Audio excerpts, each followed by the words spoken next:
बात उन दिनों की है जब महाराज जी ने कुछ सेवादार भाइयों को अपने पास दर्शन के लिए बुलाया था। उन सेवादार भाइयों में से एक भाई जो रिक्शा चलाने का काम करता था, उसने महाराज जी से कहा, महाराज जी, आप तो नामी गिरामी अमीर लोगों के गुरु हैं। अमीर लोगों के घर ही आते जाते हैं और वे आपका अच्छे से आदर सत्कार करते हैं। इधर उधर जाने के लिए गाड़ी और ड्राइवर देते हैं, इसलिए भला आप हम गरीबों के घर क्यों आएंगे। साधकों, हमें और आपको ये शब्द कठोर और व्यंग्य भरे लग सकते हैं, परंतु महाराज जी को इनमें जिज्ञासा, प्रेम और गरीबी का दर्द अनुभव हुआ। फिर महाराज जी ने प्यार से कहा, हम तो आपके घर भी आ जाएंगे, पर आपने हमें कभी बुलाया ही नहीं। यह सुनते ही रिक्शे वाला भाई बोला, अच्छा यह बात है, तो मैं अभी आपको निमंत्रण देता हूँ, आप पधारिए हमारे गरीब खाने में कभी। महाराज जी बोले, हम अवश्य आएंगे, आप अपना पता बता दीजिए। रिक्शे वाले ने अनमने भाव से पता बताया, क्योंकि उसे पूरा विश्वास था कि महाराज जी कभी उसकी झोपड़ी में नहीं आएंगे। फिर शाम को वह अपनी झोपड़ी के बाहर चारपाई डालकर सो रहा था।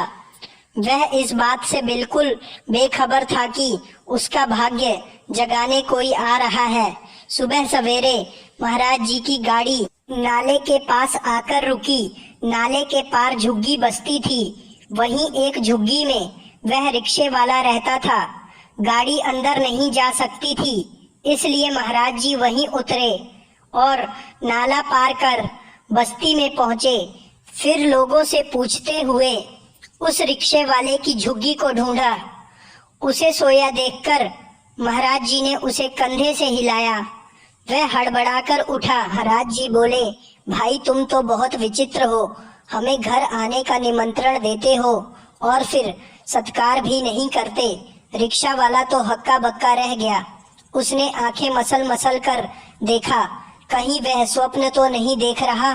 फिर एकदम से उसने पूरी बस्ती में हल्ला मचा दिया, देखो देखो कौन आए हैं, तुम सब अपना काम छोड़कर जल्दी यहाँ आओ। आज हम गरीबों की दुनिया में इस और उस लोक के शहंशाह आए हैं। फिर उसका ध्यान गया कि महाराज जी तो खड़े हैं। सिर खुजाते हुए महाराज जी से बोला, आपको कहाँ बिठाऊं, मेरे पास तो बस यह टूटी फूटी चारपाई ही है। महाराज जी चारपाई पर बैठ गए। सारे बस्ती वाले महाराज जी को घेरकर जमीन पर बैठ गए। महाराज जी ने उन सब पर फिर सत्संग के अमृत रत्नों की वर्षा की। सभी ने सत्संग बड़े ध्यान से सुना। रिक्शे वाले का रूखा सूखा चेहरा भी खुशी से गुलाबी हो उठा। वह बोला, आज तक सुना था कि ईश्वर गरीब नवाज होता है, लेकिन आज देख और जान भी लिया। आपका कोटि कोटि धन्यवाद। जिस गाड़ी से महाराज जी बस्ती में गए थे, उसके ड्राइवर ने घर लौटकर अपने मालिक को सारी बात बताई। वह महाराज जी के पास आकर बोला, महाराज जी आप यूं बस्तियों में ना जाया करें। मेरा समाज के समृद्ध लोगों के साथ उठना बैठना है। वे सब जानते हैं कि आप मेरे गुरु हैं।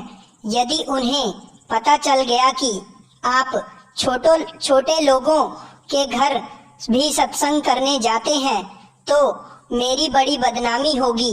लोग 10 तरह की बातें करेंगे। आशा है कि आप मेरे कहने का अर्थ समझ गए होंगे। यह सुनकर महाराज जी मुस्कुरा दिए और बोले, यदि पद, धन, यश, मान सम्मान हमें बांध सकते तो हम कब के बंध गए होते। सत्संग और ब्रह्म ज्ञान पाना प्रत्येक मानव का जन्म सिद्ध अधिकार है। जिसमें इसे पाने की सच्ची जिज्ञासा होगी, उस तक हम अवश्य पहुंचेंगे, चाहे फिर उसकी आर्थिक, मानसिक, बौद्धिक, सामाजिक स्थिति कैसा हो। पर हाँ, आज के बाद हम आपके यहाँ कभी दोबारा नहीं आएंगे। आप अपनी प्रतिष्ठा संभाल कर रखें। कहते हैं तब गुरुदेव श्री आशुतोष महाराज जी ने निर्णय लिया कि अब वे ब्रह्म ज्ञान का प्रचार छोटे तबके के लोगों से आरंभ करेंगे, ताकि सांसारिक संपदा के अभाव से ग्रस्त इन लोगों को ब्रह्म ज्ञान रूपी महान संपदा के अभाव का दंश ना सहन करना पड़े।